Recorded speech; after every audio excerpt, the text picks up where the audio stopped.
Man, what a sad day it is today. Just a year ago, I made almost the same video, but this time it was about Tony Cruz. Tony Cruz decided to retire from football. Well, now we just lost another one, man. We just lost another one. Luka Modric has decided to leave Real Madrid. Not really his choice. Unlike Cruz, it wasn't his choice. For Cruz, Real Madrid wanted to re-sign him. They wanted to have him for another year. He had an incredible year. For Modric, it's a bit of a different story, and Real Madrid has decided to let him go. It's time to move on, and I understand from Real Madrid's standpoint, but at the same time, I think Luka Modric deserves one more year. He should be playing for one more year. I understand this season he wasn't the best. This wasn't the Luka Modric we know of. This was probably his worst season in Real Madrid, maybe since his first season, but this isn't the Luka Modric we know. He's a bit slower on the ball. He's a bit different, but still he has moments of magic that's still in him, and I don't think it would have costed too much to have him still on the roster, on the team. You know, if you're gonna try to go after a big midfield, then you can still have Luka Modric be there in the bench role. And apparently he wanted that. Apparently he told Real Madrid, I'll do anything. I'll even take on the role as a bench player and I won't complain. He'll take half his salary off. He said he would take a 50% pay cut as well. So it's kind of sad that Real Madrid, after all of that, still rejected him. And it honestly doesn't help the notion that we don't treat our legends good. It doesn't help the notion of that. But at the same time, I think it's time to move on. Luka Modric gave us some incredible years. A Ballon d'Or winner.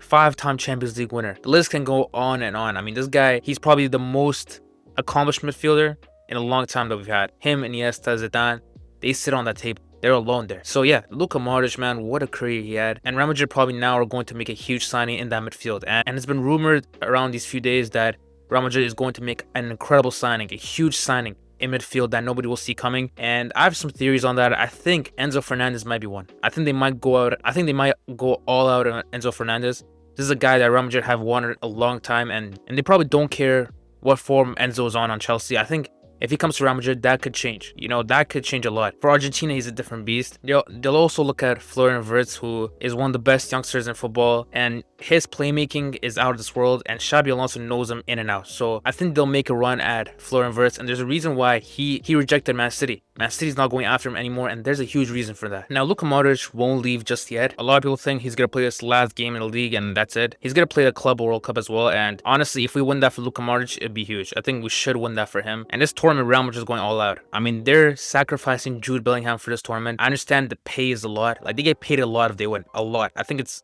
over 100 mil, but I think Florentino Perez also wants to be the first team to win this competition. It's the first year of this competition. He wants to be the first one. I think we're the favorites, to be honest. I think we're the favorites. But yeah, Luka Modric has accomplished a lot. For 35 million, what a bargain. At the time, that was a very large transfer fee. Now looking back at it, that was a bargain.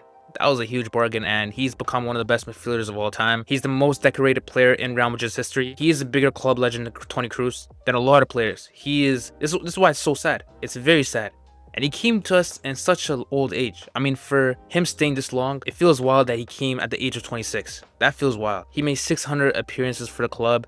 He scored 43 goals and 95 assists. And again, he was the one that broke the Messi and Ronaldo streak of them winning the Ballon d'Or. He broke that. And that was thanks to him taking Croatia to the World Cup final. And even since then, he took Croatia to a semi-final of the World Cup as well. He won them the Nations League. This guy has done a lot. He has done a lot. And this weekend, it will be his final game at the Santiago Bernabeu.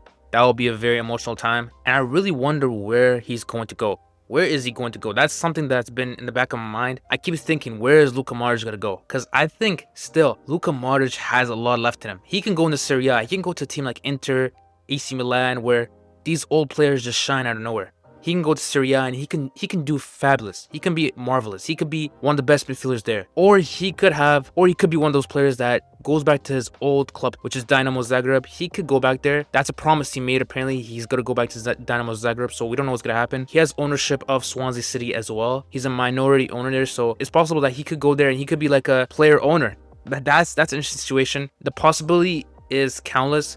We'll see what's going to happen, but I really want him to still play, and he's going to still play. He is one of those players that will play until the wheels fall off, and he's going to play the World Cup as well. That's one of his biggest missions. That's why he wants to stay one more year and then play the World Cup, but this could be a better situation for Luka Modric. He'll get the maximum amount of game time. He's going to be a starter, which will help him more on the World Cup to get ready. For Real Madrid, if you were a bench player, you wouldn't play a lot. He would come on as a sub, maybe play like 20-30 minutes. I don't know if that would have helped him in preparation for the World Cup. Maybe this move will help him a lot more. You don't know. But yeah, it's the end of the era. It is quite sad. It is quite sad to see this. But let me know what you guys think. Do you think Real Madrid messed up? And should they have given Should they have given Luka Modric another year? I honestly think so. I think so, but it could work out for Luka Modric. It could help him a lot more in the World Cup. That's what I think. But if he wanted to stay, man, he should have stayed. They should have let him stay for one more year. And Xabi Alonso apparently wanted him as well. It wasn't an issue that Xabi Alonso wanted him out. He wanted him in. He wanted to work with Luka Modric. But Paris, man, Paris does not care. And sometimes he's in the right, man. Like, letting go of Ramos, letting go of Ronaldo, letting go of Marcelo at those times kind of helped our rebuild. If he kept on to some of those players, it might have been a very long rebuild like Barcelona, but sometimes he knows when to let go of these players at the right time. That is my thoughts on Luka Modric leaving. Quite sad, but it's football, man. Everything comes to an end. Let me know what you guys think about this. Like and subscribe as always if you want daily content, and peace out.